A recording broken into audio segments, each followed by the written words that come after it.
Those melodious sounds emanated from Cobra Square as 11th graders conducted a special assembly welcoming Education Minister Glenys Hanna Martin, who was accompanied by Permanent Secretary Lorraine Ombrister and Acting Education Director Dominique McCartney Russell. The team visited staff and students to offer words of motivation. Many of you might be in the classroom and feeling like there's a gap between where you are and what is being delivered to you. So I want to say to you, have no fear. This is a phenomenon that is happening worldwide. It's called learning loss. It happened in that big gap where you are outside of the classroom, not socializing.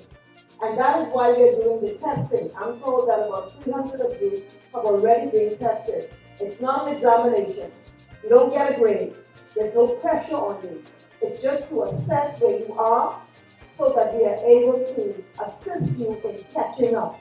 We know what potential you have, and we know that if you commit yourself, and if you do exactly what the class, grade 11 said, to have empathy for others, that you will be able to succeed in whatever you put your hand to. Meanwhile, the minister's team got a treat as students enrolled in the Royal Bahamas Defence Force Rangers did their thing.